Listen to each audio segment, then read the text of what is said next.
Há algumas semanas atrás nós estudamos aqui sobre o seguinte tema: para onde olhar quando você está em aflição? E o tema deste capítulo, ou especialmente desta primeira parte de Daniel, nos ajuda a compreender algo que está na mesma direção deste tema que aprendemos há algumas semanas atrás. Só que agora não é apenas o para onde olhar, mas agora eu gostaria de conversar e refletir na palavra do Senhor com vocês a respeito de o que fazer em tempos de aflição, em tempos de crise. O que eu tenho que fazer? Bom, Daniel é um especialista nisso, nós já vimos nos outros capítulos que estudamos até aqui. Estamos usando um livro de um pastor inglês chamado Stuart Olyott. E Stuart Olyott nos ajuda a compreender toda essa mensagem de Daniel. E usando algumas das informações que nós temos através dele, e aplicando a palavra de Deus ao nosso coração, nós vimos na vida de Daniel e aprendemos com Daniel até aqui, que o grande desafio para a nossa caminhada, não importa em que tempo você esteja vivendo, é o desafio de permanecer firme naquilo que o Senhor estabeleceu para nós como princípio, como lei, como mandamento, aquilo que Deus prometeu para nós como sendo o arrimo da nossa esperança, onde nós colocamos a nossa confiança.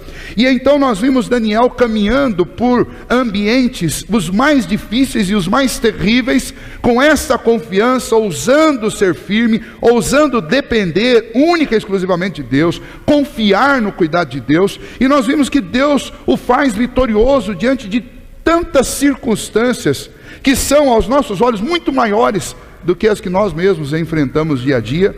E então Daniel acaba servindo para todos nós como um exemplo, para que a gente também busque viver como ele viveu, dependendo obviamente de Cristo, porque sem Cristo nós não podemos, assim como Daniel sem Deus não podia lá naqueles dias. E então, ao sermos estimulados pela palavra de Deus, por Daniel, pelo Espírito do Senhor, a olhar para ele e para tantos outros exemplos da Bíblia como referência saudável, segura para a nossa jornada, hoje nós olhamos especificamente através do capítulo 9, não apenas para aquele momento que Daniel estava vivendo, mas para toda a vida dele. Para a gente citar algumas informações interessantes, quando Daniel foi levado junto com seus amigos para a Babilônia, junto com seus compatriotas, em um dos grandes levantes do povo para a Babilônia, do povo de Israel e do povo de Judá, Daniel nesta época ele era um adolescente, ele tinha por volta de 14 anos, é o que a maioria dos comentaristas concordam. Isso aconteceu em 605 a.C. Dario, aqui, veja, o dado que ele nos dá é que no primeiro ano de Dario era o imperador Medo, que assumiu depois de Belsazar ser morto pela mão de Deus e do império Medo-Persa invadir a Babilônia. Isso aconteceu no ano 537, aliás, isso aconteceu por volta do ano 537 depois de Cristo, antes de Cristo, perdão. 537 a.C., portanto, 68 anos depois de Daniel ter chegado na Babilônia. Então veja, Daniel chega na Babilônia com 14 anos em 605, agora são 537 a.C., 68 anos se passaram. Se você somar esses 68 anos juntamente com os 14 anos que Daniel tinha antes, nós temos um homem de 82 anos, vivendo há 68 anos num exílio com o seu povo, escravizados, e embora ele desfrutasse de uma posição privilegiada, o fato de ser uma posição privilegiada não significava que ele não tinha problemas. Aqui no império agora, no império Medo-Persa, e especialmente naquela região ali, Daniel servia ao imperador Dario, e ele era a segunda pessoa em comando, ou seja, de todo esse império, um homem escravo vindo da Palestina ocupava o segundo posto mais importante de toda a Babilônia e agora do Império Medo-Persa. Mas apesar de ocupar esse espaço privilegiado, ele continuava sendo um escravo. Ele continuava fora da sua cidade. Ele continuava fora da sua terra. Ele continuava sabendo que a sua terra estava invadida. A sua terra estava assolada, o seu povo estava em tristeza e desânimo. Embora ele tivesse uma posição privilegiada, o resto do povo não tinha. E esse povo sofria fora de casa. E então, neste ambiente, nós encontramos um homem que conseguiu, dependendo de Deus, permanecer firme por 68 anos, e agora é um idoso. Mas é um idoso que ainda não viu a sua esperança se concretizar. A esperança de voltar para a sua terra, a esperança de ser um homem livre, a esperança de voltar a cultuar ao Senhor de forma livre, de forma tranquila, com todo aquele aparato que Jerusalém tinha para eles e que eles podiam desfrutar em sua própria terra. E então este homem continuava, apesar de 68 anos terem se passado, ele continuava vivendo uma grande crise. E o comportamento dele para nós hoje, ao lermos esse texto, o comportamento que ele tinha diante da crise que ele vivia, não há 1 ano, não há 2 anos, não há 10 anos, mas há 68 anos, vai nos ensinar o que fazer quando nós estamos passando por uma crise. Porque o comportamento dele é um comportamento absolutamente adequado aos filhos de Deus. Nós vamos perceber que Deus vai falar com ele diante desse comportamento que ele tem. E esta é a parte que nós vamos ver na semana que vem. A resposta de Deus diante das atitudes que ele tem no seu momento de crise. Um homem em crise, há 68 anos, numa terra estranha, vivendo como escravo, com uma posição privilegiada, mas vendo o seu povo e vendo a desolação de sua terra, vendo o seu povo sofrendo e vendo a desolação de sua terra. Talvez você esteja sofrendo há alguns anos. Talvez você tenha visto várias vezes a ruína se estabelecer sobre você ou sobre sua casa. Talvez você está hoje vivendo pela primeira vez uma crise para valer. Mas eu queria chamar a sua atenção nesse instante para observar o que Daniel faz dentro de uma crise. Bom, em primeiro lugar, nós vamos para o versículo 3. O versículo 3, os versículos 1 e 2, eles vão nos dar um panorama de onde Daniel estava e como ele estava, mas especialmente o versículo 2 vai nos dar a primeira informação a respeito do que ele estava fazendo no meio da sua crise. No primeiro ano do seu reinado, eu, Daniel, entendi pelos livros que o número de anos de que falara o Senhor ao profeta Jeremias, que haviam de durar as assolações de Jerusalém, era de 70 anos. Vejam só, Daniel estava numa terra estranha, escravizado, tinha uma posição privilegiada, mas vivendo uma grande crise, a maior crise de sua vida. E o que ele estava fazendo? Nas suas horas vagas ele estava lendo a Bíblia, ou lendo não um livro como nós temos hoje, com a coletânea de todos os livros da Bíblia, mas lendo alguns rolos, alguns pergaminhos, porque a Bíblia até então eram os livros que eles já tinham dos profetas, eram os livros poéticos que já tinham sido ajuntados até aquela época, e eram os livros da lei, vários rolos. Daniel, possivelmente pela posição privilegiada que ele tinha, ele pôde ser detentor de alguns desses rolos e guardar com ele, mesmo estando fora da sua terra. Mesmo vivendo numa nação em que cultuava-se a inúmeros deuses, uma nação idólatra, uma nação politeísta, Daniel tinha o privilégio de ter os seus livros, os livros do seu povo, os livros da lei do seu Deus. E o que Daniel estava fazendo no meio de uma grande crise? Ele estava tentando descobrir a vontade de Deus através das Escrituras. Qual que é o ensino de Daniel para nós? No meio de uma grande crise, o que eu preciso fazer? Eu preciso ir investigar, estudar as Escrituras para saber qual é a vontade de Deus para a minha vida. Qual é a vontade de Deus para a minha casa? Qual é a vontade de Deus para o meu futuro? Eu preciso saber disso.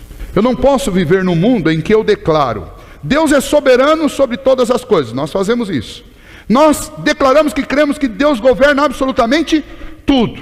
Nós entendemos que a Bíblia é a revelação especial de Deus para nós. Bom, se Ele governa tudo, se Ele tem controle sobre tudo, e a Bíblia é o livro de revelação onde Ele nos mostra a sua vontade, seria uma grande incoerência da minha parte viver considerando e tendo convicção destas verdades e me abster ou simplesmente privar o meu coração e a minha mente de compreender, de estudar e de aprofundar o meu conhecimento nesta palavra. Porque se é Deus que tem as rédeas da história, e se Ele revela o que é importante eu saber sobre essa história, e o que Ele revelou acontecerá porque Ele governa, então não olhar para esta palavra é um grande perigo, é um ato de intensa irresponsabilidade. Minha comigo mesmo, minha com os outros e diante de Deus, uma grande desobediência.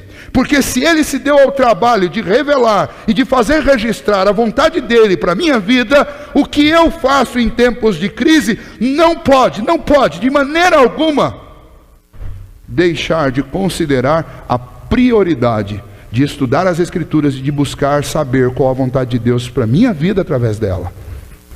Daniel está há 68 anos fora de casa, há 68 anos numa crise, mas ele ainda não esqueceu do elementar.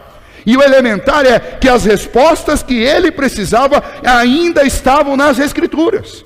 As respostas que ele almejava estavam lá. Se ele não tinha enxergado ainda, é por alguma questão dele ou por alguma questão de Deus. Mas as respostas estavam lá. Não tem outro caminho, não tem outra fonte, não tem outro lugar onde buscar respostas para você que é um filho de Deus.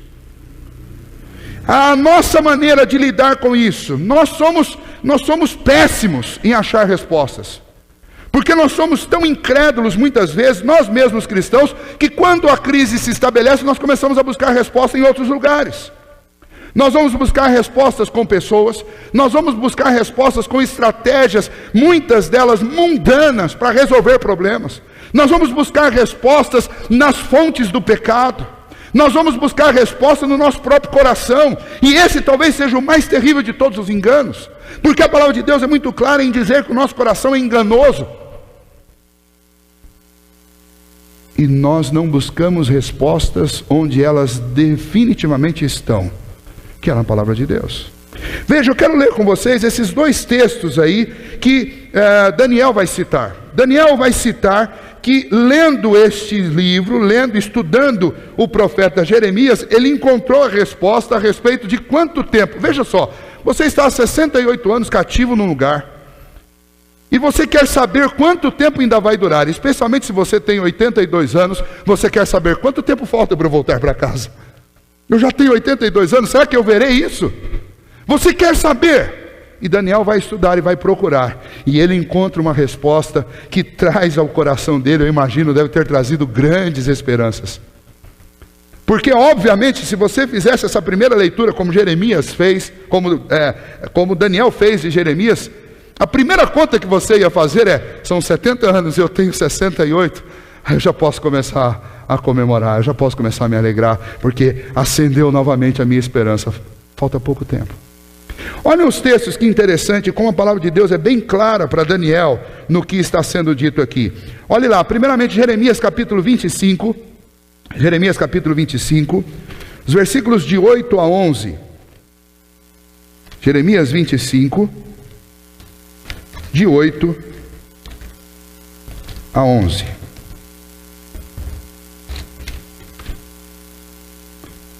Portanto, assim diz o Senhor dos Exércitos: visto que não escutastes as minhas palavras, eis que mandarei buscar todas as tribos do norte, diz o Senhor, como também a Nabucodonosor, rei da Babilônia, meu servo, e os trarei contra esta terra, contra os seus moradores e contra todas estas nações em redor, e os destruirei totalmente, e os porei por objeto de espanto e de assobio e de ruínas perpétuas. Farei cessar entre eles a voz de folguedo e a de alegria, a voz do noivo e da noiva, e o som das mós e a luz do candeeiro. Toda esta terra virá a ser um deserto e um espanto. Estas nações servirão ao rei da Babilônia 70 anos. Mas não apenas esse texto. Caminha um pouquinho aí em Jeremias, vai para o capítulo 29, a partir do versículo 10. Olha só, capítulo 29, versículo 10. Assim diz o Senhor: logo que se cumprirem para a Babilônia 70 anos, atentarei para vós outros e cumprirei para convosco a minha boa palavra, tornando a trazer-vos para este lugar. Eu é que sei que pensamentos tenho a vosso respeito, diz o Senhor, pensamentos de paz e não de mal, para vos dar o fim que desejais. Então me invocareis, passareis a orar a mim e eu vos ouvireis. Buscar-me-eis e me achareis quando me buscardes de todo o vosso coração. Serei achado de vós, diz o Senhor, e farei mudar a vossa sorte. Congregar-vos-ei de todas as nações e de todos os lugares para onde vos lancei, diz o Senhor, e tornarei a trazer-vos ao lugar de onde vos mandei para o exílio. Imagine Daniel lendo isso daqui. Eu posso imaginar que no coração e na mente dele é como se ele estivesse vendo Deus falando com ele, como se Deus estivesse dizendo: Daniel, é com você que eu estou falando. São 70 anos de castigo, mas são 70 anos que a Babilônia vai dominar vocês e depois vai se encerrar esse domínio. E vocês vão voltar para a terra de vocês. É óbvio que quando nós lidamos com profecias, nós não podemos, especialmente profecias no Antigo Testamento, não podemos nos atentar especificamente, detalhadamente a números. Mas esses números trazem a ideia de um período muito aproximado. E de fato a história mostra que entre o primeiro grupo que foi levado cativo ao último que voltou, se passaram cerca de 110 anos. É muito próximo. Aqueles que foram levados por últimos e os que voltaram primeiro ficaram um período de 70 anos lá. E então o que Daniel tem aqui é uma resposta de Deus para as suas aflições. No meio daquela crise, ele foi estudar a palavra, ele foi buscar respostas em Deus e ele as encontrou. E a mensagem de Daniel para nós é que nós devemos estudar e buscar as respostas de Deus, a vontade de Deus estampada nas Escrituras. É isso que vai restaurar a esperança no nosso coração, é isso que vai restaurar a alegria, é isso que vai dar emoção para a nossa vida. Veja só, imagine você com 68 anos de exílio, cansado aos 82 anos, você descobre que está perto do fim aquele período. Imagine que se Daniel estava cansado aqui, ele recebeu uma injeção de ânimo. O capítulo 6 narra a história de Daniel e do seu relacionamento com Dario. É a última parte dos relatos históricos do livro de Daniel, é o capítulo 6. E o capítulo 6 é exatamente aquela situação em que Daniel vai parar na cova dos leões. Mas eu fico pensando, ao ler o capítulo 9, que talvez aquela oração que Daniel vai fazer a partir daqui, seja a oração que ele passou a repetir todos os dias. E eu fico imaginando que talvez quando Dario viveu aquela situação em que os sátrapas tentaram colocar Daniel contra ele, e ele contra Daniel, eu imagino que Daniel estava tão impulsionado por esta revelação, por essa resposta, por essa descoberta que ele fez nas Escrituras.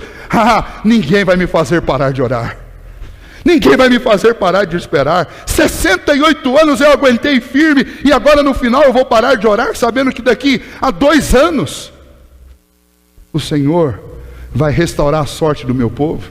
E aí nós perguntamos: o que leva um homem idoso a encarar uma situação difícil como aquela que Daniel encarou no capítulo 6, lá na cova dos leões? O que leva? Com certeza a sua fé em Deus, mas também com certeza as respostas que Deus tinha dado para ele, a convicção, a esperança, o ânimo que ele tinha por conhecer qual era a vontade de Deus para a vida dele. Sabe de onde virá o ânimo que você precisa para encarar as suas crises? Sabe de onde virá a emoção para você sair da apatia da vida e lidar com os seus problemas com alegria, com ânimo, com emoção? Sabe de onde virá a esperança para você levantar e levantar a cabeça todos os dias? Do Senhor.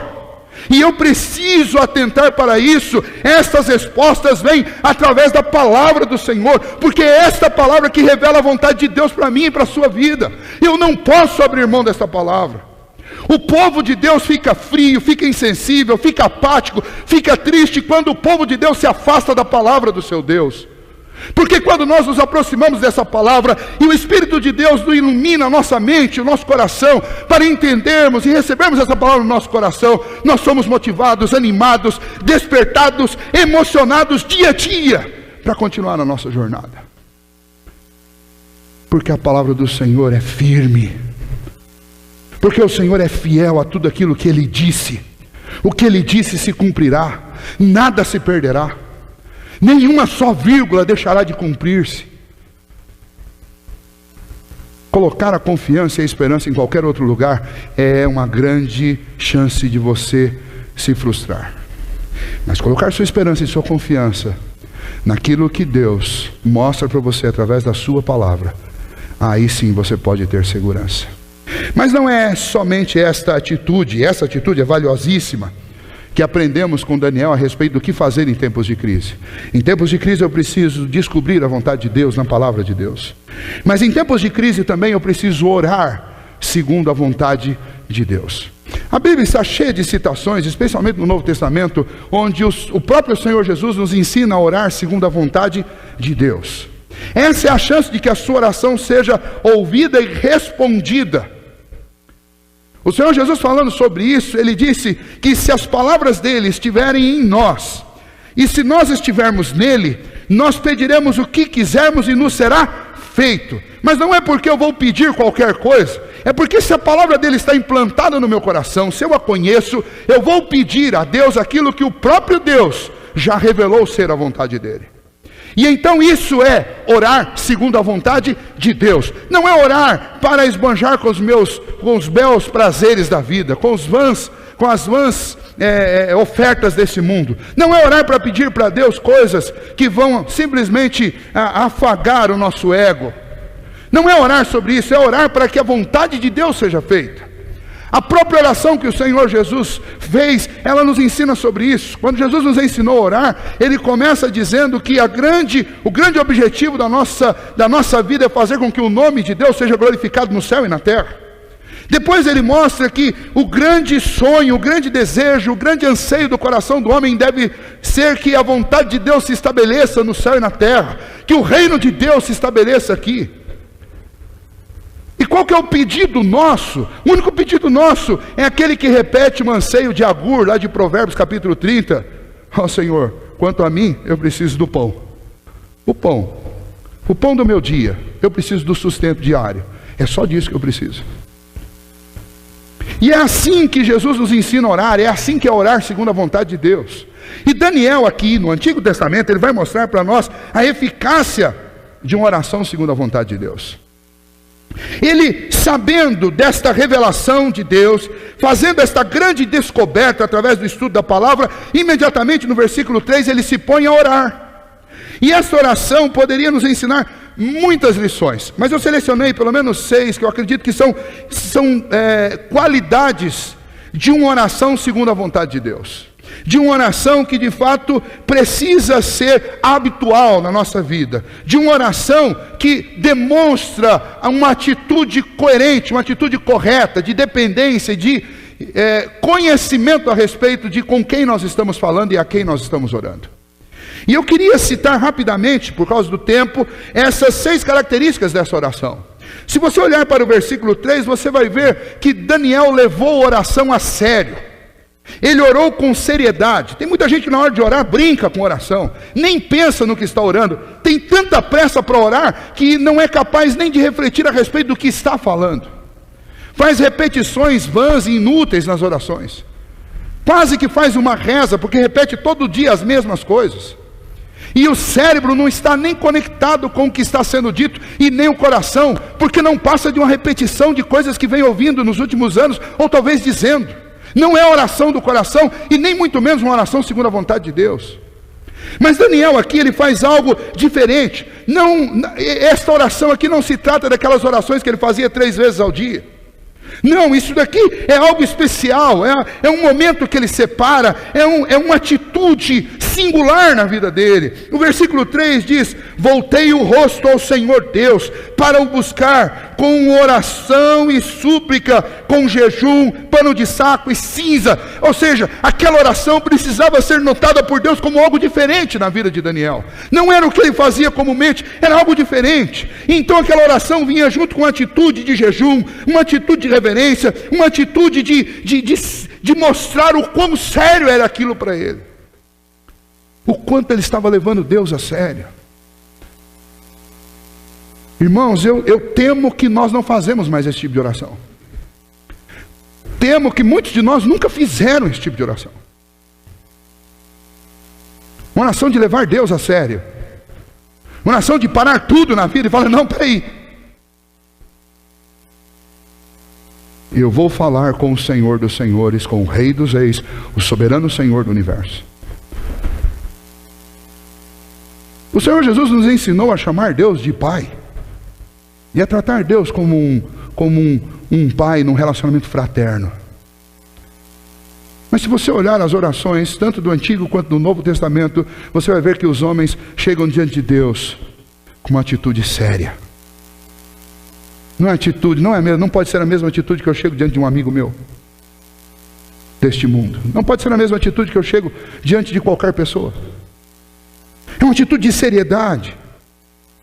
O versículo 4 continua neste mesmo âmbito, mostrando a reverência. Ele diz: orei ao Senhor meu Deus, confessei e disse: ah, Senhor, Deus grande e temível. Às vezes eu me espanto com algumas pessoas que na hora de fazer oração, elas têm uns títulos que elas dão para Deus, mas é sempre o mesmo, e por ser sempre o mesmo, deixou de ter importância. Então eu conheci uma pessoa que falava sempre assim: Altíssimo Senhor, nós, genuflexos em sua presença, te buscamos. Só que ele falava tantas vezes isso, que deixou de ser importante. Mas a ideia aqui de Daniel é que ele está reconhecendo a grandeza de Deus, ele está reverenciando Deus, e ele está se pondo no seu devido lugar. E oração segundo a vontade de Deus deve ser uma atitude séria da nossa vida, não é brincadeira, e deve ser uma atitude reverente. Eu preciso saber com quem eu estou falando, e eu preciso me lembrar quem eu sou. É reverência. Versículo 5 e versículo 20 mostra contrição. Veja como estava o coração de Daniel quando ele falou com Deus. Versículo 5: temos pecado e cometido iniquidade, procedemos perversamente, fomos rebeldes, apartando-nos dos teus mandamentos e dos teus juízos. O coração de Daniel estava contrito. A atitude dele era uma atitude de quem reconhecia que pisou na bola e pisou feio. O versículo 20 diz: ó Senhor, ouve, ó Senhor, perdoa, ó Senhor, atende-nos e age, não retardes por amor de ti mesmo, ó Deus meu, porque a tua cidade e o teu povo são chamados pelo teu nome. Ele está com o coração contrito. Não é fachada, não é máscara, é contrição de verdade. Em tempos de crise, o que eu preciso fazer? Eu preciso orar segundo a vontade de Deus, e eu preciso levar isso a sério, eu preciso ser reverente, eu preciso chegar com o coração contrito diante do Senhor. Mas em quarto lugar, você pode observar que Daniel demonstrava também diante de Deus que ele tinha confiança na misericórdia do Senhor. No versículo 4 ele considera isso, veja, a misericórdia e guardas a aliança e a misericórdia para com os que o temem. Se você olhar o versículo 9, ele volta a citar isso: ao Senhor nosso Deus pertence a misericórdia e o perdão. Se você olhar o versículo 18, ele faz a mesma coisa. Olha lá, versículo 18: inclina, ó Deus meu, os ouvidos e ouve, e abre os olhos e olha para a nossa desolação e para a cidade que é chamada pelo teu nome, porque não lançamos as nossas súplicas perante a tua face, fiados em nossa justiça, mas em tuas misericórdias. Quando eu vou orar a Deus, eu não posso chegar diante de Deus como chegou aquele fariseu que Jesus citou lá no Novo Testamento. Chegou: ó Senhor, o Senhor tem visto o que eu tenho feito? O Senhor tem visto minhas boas obras? O Senhor tem visto que eu tenho cumprido? Não é isso que motiva, não é isso que anima o coração de Deus a responder você. E Daniel sabia disso, então ele não chega diante de Deus confiado nos seus méritos, mas ele chega diante de Deus confiado na misericórdia do Senhor. Ó Senhor, nós procedemos de forma errada, nós nos rebelamos, nós fizemos o que o Senhor odeia, mas nós estamos aqui suplicando por tua misericórdia. Que o Senhor se lembre da aliança e da misericórdia que o Senhor tem conosco. Em tempos de crise nós precisamos orar e colocar diante de Deus não os poucos e opacos acertos da nossa vida, mas nós precisamos orar e falar para o Senhor que nós confiamos na misericórdia dEle. Que se existe uma saída para a nossa vida, essa saída não tem nada a ver conosco, mas tem a ver com a misericórdia de Deus. Em quinto, você pode observar que essa oração também, ela traz pedidos específicos. Tem um ditado que diz que quem quer tudo não quer nada. Quem quer muito, não quer coisa alguma. E tem gente que chega diante de Deus, e às vezes nós fazemos, todos nós fazemos isso. Nós chegamos para orar e nós começamos a pedir tantas coisas, que eu acredito que Deus deve olhar para essa oração e falar assim: você não sabe o que você quer, né? Você não sabe o que você quer. Você sabe quando você começa a conversar com uma pessoa, a pessoa pergunta, o que você está querendo? E você começa a falar de um monte de coisa. Mas na verdade nem você decidiu ainda o que você quer. Levar Deus a sério, ser reverente diante de Deus, chegar com contrição diante de Deus, confiar na misericórdia de Deus, implica também chegar diante de Deus com o coração e com a mente definido a respeito do que eu quero. Daniel sabia o que ele queria, ele leu Jeremias, ele sabia o que ele queria que Deus cumprisse aquilo que Deus tinha prometido. O pedido dele era muito específico: Senhor, age com misericórdia com o teu povo e cumpre o que o Senhor disse. O Senhor disse que eram 70 anos, então, Senhor, faça isso. Não porque nós merecemos, mas faça isso por causa da tua misericórdia. Faça isso por causa da aliança. Faça isso porque o Senhor disse que ia fazer isso. Daniel estava sendo muito específico diante de Deus. Você quer ver isso? Olhe para o versículo 16. E eis que folha saiu. Versículo 16. Ó Senhor, segundo todas as tuas justiças, aparte-se a tua ira e o teu furor da tua cidade de Jerusalém, do teu santo monte, porquanto por causa dos nossos pecados e por causa das iniquidades de nossos pais, se tornaram Jerusalém e o teu povo opróbrio de todos os que estão ao redor de nós. Falou, Senhor, tira a tua ira de cima de nós, tira o teu furor de sobre Jerusalém, de sobre o povo. É isso que eu estou pedindo para o Senhor. Olha lá, versículo 17. Agora, pois, ó Deus nosso, ouve a oração do teu servo e as suas súplicas, e sobre o teu santuário assolado, faze resplandecer o rosto por amor do Senhor. Senhor, restaura a glória do Senhor, no templo do Senhor, lá em Jerusalém. Nós queremos voltar para lá, e nós queremos ver o nome do Senhor honrado e glorificado sobre o teu santo monte. É muito específico. Veja o versículo 19. Ó Senhor, ouve, ó Senhor, perdoa, ó Senhor, atende-nos e ages. E não demora. É específico. Quando eu vou pedir algo para o Senhor, eu preciso ser específico. Ah, pastor, mas Deus sabe de todas as coisas. Deus sabe. A questão não é se Deus sabe, a questão é, você sabe o que você precisa? Esse é o ponto. Não é Deus. Deus sabe o que você precisa, Deus sabe a hora que você precisa, e Deus sabe como. A questão é, você sabe? E é uma coisa muito incoerente da nossa parte irmos pedir a Deus coisas das quais nós não temos certeza. Convicção tem que ser uma palavra que faz parte do vocabulário do cristão em todas as áreas da vida dele. Ele tem que ter convicção sobre seus relacionamentos, ele tem que ter convicção sobre sua fé, ele precisa ter convicção sobre sua conduta, ele precisa ter convicção sobre tudo, inclusive até sobre o que eu tenho que pedir a Deus. Se eu não tiver convicção, então eu não sei se eu estou orando segundo a vontade de Deus. Mas se eu sei qual é a vontade de Deus, então eu sei sobre o que eu tenho que orar. Não é Deus que tem que saber. Então você não está ajudando Deus quando você especifica as coisas, mas você está ajudando a você mesmo. Em tempos de crise nós precisamos orar como Daniel orou, segundo a vontade de Deus. E segundo a vontade de Deus, nós citamos 5 questões, eu quero citar a última. Envolve seriedade, reverência, contrição, confiança na misericórdia do Senhor, um pedido específico. E 6, argumentação e importunação. Ô pastor, vou argumentar com Deus? Não é com Deus, é com a sua consciência. Vou importunar? Ah, vou. Lá no Novo Testamento tem uma parábola que o próprio Senhor mostra, olha, se vocês importunam pessoas importantes, pecadoras, e de tanto importuná-las, elas respondem, imagine Deus. E o que Daniel passou a fazer a partir daí? Começou a importunar, ele começou a argumentar com Deus. O argumento dele é um argumento muito interessante, que não é como os argumentos que comumente nós usamos. Sabe qual é o argumento de Daniel? O argumento de Daniel é o seguinte: é o nome do Senhor que está em jogo. Este povo é o povo de quem? É o povo do Senhor. E nós viramos opróbrio, vergonha. A cidade é a cidade do Senhor. O templo é o templo do Senhor. Então, Senhor, faça essas coisas não por nós, faça pelo teu nome. Eu posso resumir isso apenas com o versículo 19, olha lá. Ó Senhor, ouve, ó Senhor, perdoa, ó Senhor, atende-nos e age, não te retardes por amor de ti mesmo. Olha o argumento de Daniel. Senhor, o problema não é o quanto nós merecemos, a questão não é o quanto o Senhor precisa nos atender, a questão é o Senhor. Responde-nos e atenta-nos, perdoando-nos e agindo em nós com rapidez, pelo Senhor mesmo.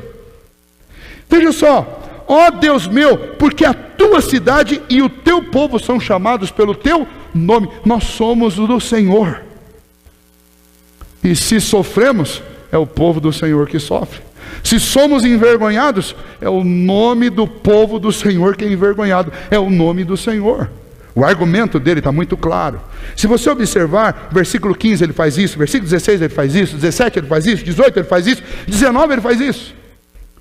E no 16 até o 19 ele está pedindo a mesma coisa, repetindo, importunando, e dizendo: Senhor, nós precisamos disso, é por causa do seu nome. Senhor, nós precisamos disso, é por causa do nome do Senhor, é por causa do amor do Senhor. O importunar não é uma atitude de irreverência, o importunar é uma atitude de quem realmente entende que não tem outra porta para bater. E eu quero encerrar com isso, essa primeira parte. Em tempos de crise, nós temos que orar e falar com Deus, conscientes de que nós não temos outra porta para bater. É só essa. Quem tem muitas portas para bater não leva nada a sério. Eu posso dar alguns exemplos para vocês. Sabe essas famílias modernas, que tem o pai e tem o padrasto, ou tem a mãe e a madrasta, e daí tem o avô, tem a avó de um lado, tem o avô e a avó do outro, tem um tio e uma tia, tem um padrinho, e aí é mais ou menos assim, a coisa funciona assim: quando o pai diz não, aí vai para o padrasto, aí o padrasto diz não, daí pula para a mãe diz não, pula para a tia, pula para a avó, pula para o avô. Quem vive fazendo assim nunca leva nada a sério, porque tem muitas portas para bater.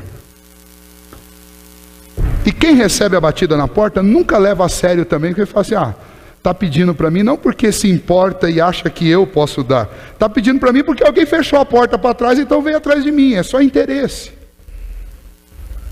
Nós não podemos ir atrás de Deus como quem tem muitas portas para bater. Eu falei com o rei não me ajudou. Eu falei com o príncipe não me ajudou. Eu falei com o embaixador não me ajudou.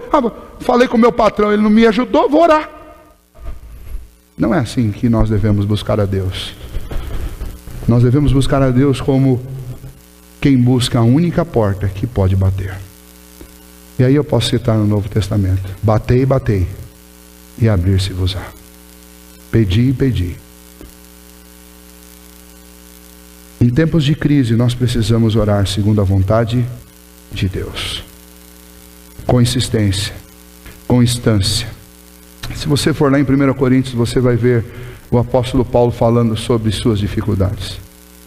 E ele vai mostrar para mim, para nós, nas duas cartas, que Deus deu uma resposta para ele, que o poder se aperfeiçoa na fraqueza. Ele aprendeu isso de um jeito duro. Mas antes ele vai dizer para nós que ele orou com instância diante de Deus. Ele estava fazendo o mesmo que Daniel fez. Ele estava argumentando, um argumento sólido diante de Deus. E estava importunando Deus com um pedido específico várias e várias e várias e várias vezes.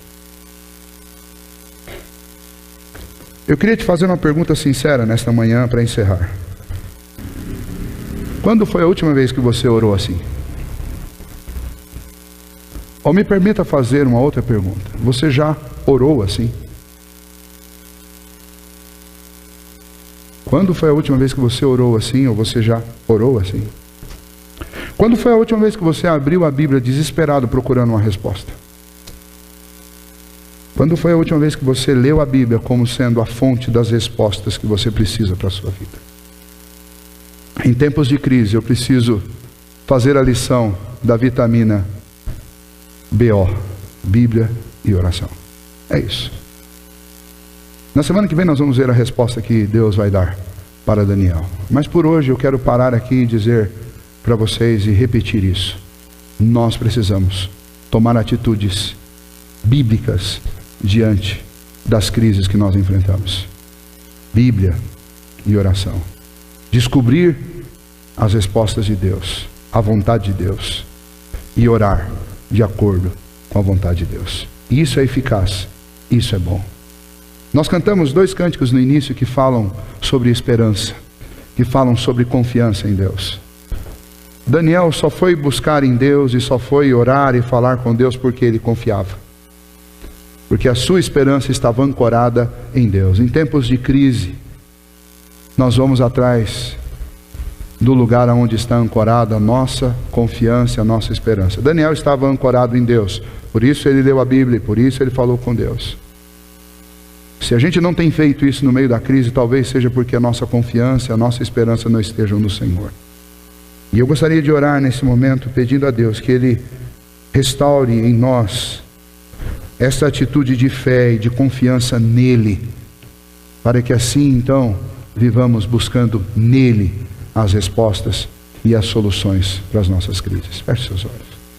Senhor nosso Deus, ajude-nos, ó Pai. Somos pecadores e fracos. Esquecemos facilmente, ó Deus, do ensino do Senhor. E muitas vezes agimos de forma leviana diante da Tua palavra. Mas nesta manhã, ó Deus, diante da experiência, ó Pai, bíblica de Daniel, nós, ó Deus, somos motivados e somos, ó Pai, confrontados pela maneira como ele agiu, com 82 anos de vida, idoso já, com 68 anos de escravidão, de exílio. Ainda assim ele continuava confiando e esperando no Senhor, e buscando respostas em Ti, e buscando socorro em Ti. Ó Deus, nós não experimentamos nada ainda. Pouco tempo da nossa vida se passou até aqui. E nós muitas vezes nos desesperamos, desistimos, desanimamos, dizemos coisas, ó Deus, contra o Senhor. Mas nessa manhã nós queremos pedir perdão, Pai, pela nossa falta de confiança. Queremos pedir ao Senhor que o Senhor encha o nosso coração desta confiança e dessa esperança em Ti. Que o Senhor, ó Deus, nos faça entender que precisamos da Tua palavra, para compreender a Tua vontade, buscar as respostas, fazer descobertas como Daniel fez.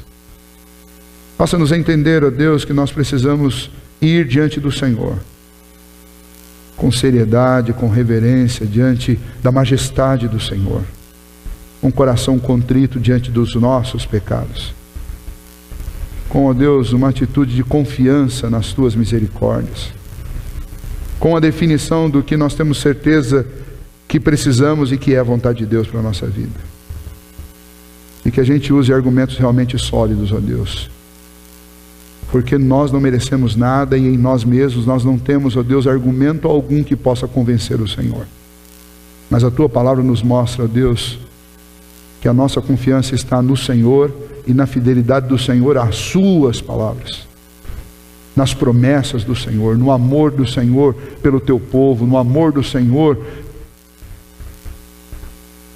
por toda, ó Deus, essa história que o Senhor mesmo fez para o louvor da Sua graça e da Sua glória. Então, ó Deus, ajude-nos a entender, ó Pai, o que fazer em tempos de crise, e que a gente possa colocar isso em prática quando estivermos passando por estas situações. E quando estivermos vivendo tempos, ó Deus, de tranquilidade, que nós não nos esqueçamos de quem é o nosso Deus e de onde está a nossa esperança e de onde vem a nossa segurança. É a nossa oração nesta manhã. Ajuda-nos, ó Pai, em nome de Jesus. Amém.